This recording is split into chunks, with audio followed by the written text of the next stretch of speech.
Dunia sepak bola mengenal pemain yang berjuluk Lord yang tampil meresahkan untuk klubnya. Mulai dari melakukan blunder, menggagalkan peluang, sampai jadi penyebab kekalahan klubnya. Sebelumnya sudah ada nama-nama Lord senior seperti Loris Karius, Jesse Lingard, sampai Niklas Bentner. Tapi bagaimana kalau mereka punya penerus? Cetak Gol akan mengulasnya sebagai berikut.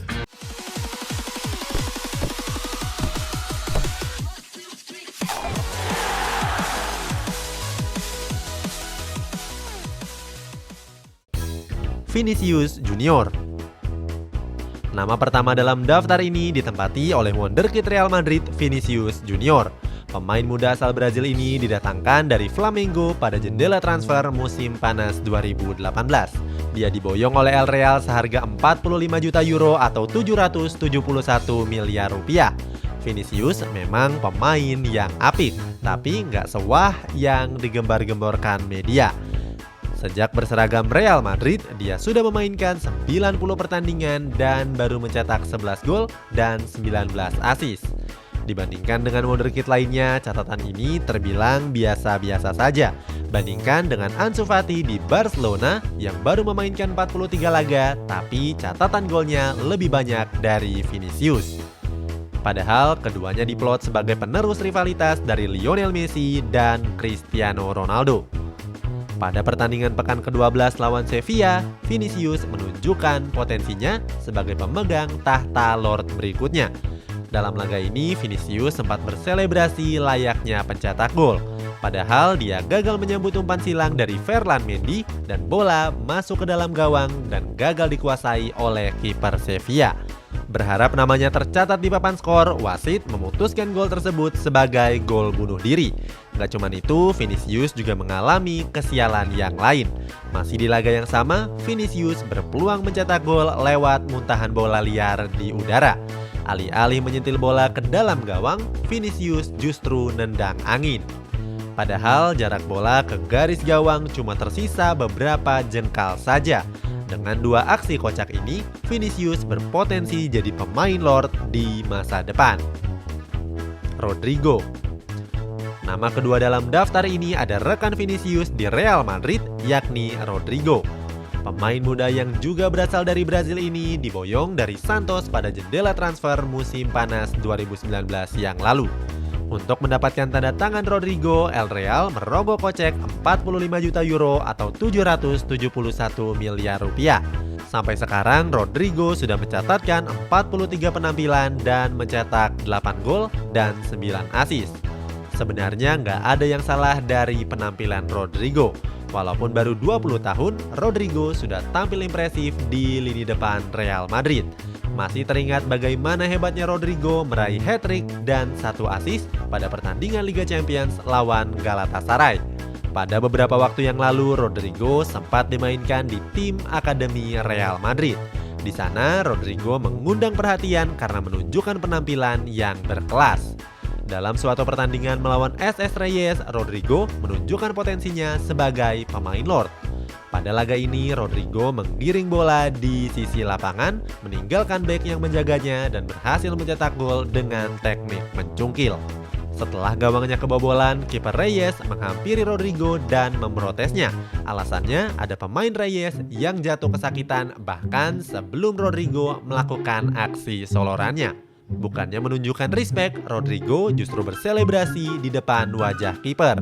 Selebrasi ini bahkan terlihat penuh emosional dan berlebihan. Hal tersebut membuat Rodrigo diganjar kartu kuning kedua dan diusir dari lapangan. Rodrigo mungkin gak melakukan blunder yang fatal, tapi aksi tengilnya ini mengingatkan kita semua dengan satu sosok bernama Zlatan Ibrahimovic. Ibra memang suka menguji kesabaran para lawan-lawannya. Axel Tuanzebe. Nama ketiga dalam daftar ini ada pemain muda Manchester United, Axel Tuanzebe. Pemain berdarah campuran Inggris Kongo ini merupakan jebolan dari akademi klub. Sepanjang karirnya, Tuanzebe juga bermain di Aston Villa sebagai pemain pinjaman. 2 musim berseragam MU, Tuanzebe baru memainkan 29 pertandingan. Hal ini disebabkan karena Tuanzebe yang sering mengalami cedera. Total dia sudah melewatkan 35 pertandingan untuk menjalani perawatan. Selain sering cedera, Tuan ZB juga pernah melakukan blunder yang cukup fatal. Tapi blunder ini bukan terjadi di sesi pertandingan, melainkan pada sesi perpanjangan kontrak.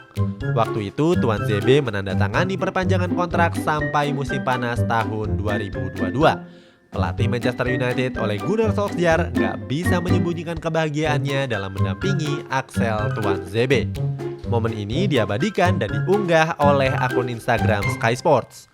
Kocaknya dalam aksi tersebut Tuan ZB terlihat memegang pulpen dengan tutup yang belum dilepas. Dalam unggahannya, Sky Sports bilang kalau Tuan ZB terlalu bersemangat sampai lupa melepas tutup pulpennya. Blunder ini mengundang gelak tawa para netizen yang melihatnya. Nggak sedikit yang ngasih komentar lucu dalam unggahan tersebut. Gelar Lord layak diberikan kepada Axel Tuan ZB karena dia dulu dianggap sebagai pemain yang hebat. Nyatanya Tuan ZB nggak mampu bersaing dengan Aaron Wan-Bissaka, Harry Maguire, sampai Eric Bailly. Di Premier League musim ini, Tuan ZB bahkan baru dimainkan 4 kali.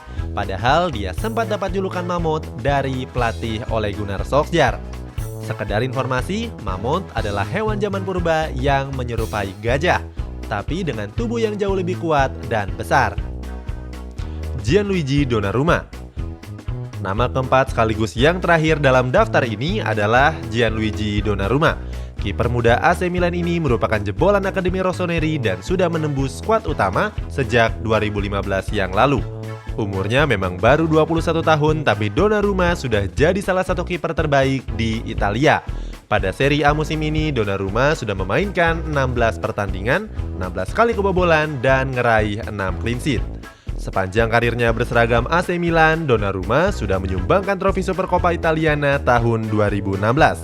Di tahun yang sama, Donnarumma juga memenangkan penghargaan Rivelazione dell'Anno dari Gazzetta Sports Awards sebagai atlet terbaik tahun ini. Tapi Donnarumma juga nggak selalu bagus, karena dia pernah melakukan blunder yang fatal. Momen sial ini terjadi pada laga melawan Sampdoria tahun 2019 yang lalu. Mendapatkan back pass dari rekannya, Donnarumma bermaksud mengembalikan back pass tersebut. Sayang, seperti kurang minum air putih, Donnarumma gagal fokus dan mengasih umpan tepat ke arah pemain Sampdoria, Grégoire De Vrel. Tanpa basa-basi, De Vrel langsung melesakkan umpan tersebut ke gawang Donnarumma. Sialnya lagi, gol tersebut jadi satu-satunya gol yang tercipta dan jadi penentu kemenangan Sampdoria. Dalam aksi blundernya tersebut, Donnarumma dianugerahi penghargaan satir Tapiro d'Oro. Sebagai informasi, Tapiro d'Oro adalah penghargaan kepada pemain yang tampil buruk untuk timnya. Meskipun punya nilai pasar yang mencapai 1 triliun rupiah, blunder seperti ini bisa saja menamatkan karir Donnarumma. Melihat blunder yang fatal ini, Donnarumma mengingatkan kita semua dengan paduka Lord Karius. Keduanya sama-sama merupakan kiper hebat dengan catatan clean sheet yang mentereng. Tapi satu blunder bisa mengubah segalanya dalam waktu singkat. Itulah sejumlah pemain muda yang berpotensi menjadi Lord di masa depan. Punya nama pemain lain yang bisa tergabung dalam daftar ini? Coba tulis namanya di kolom komentar.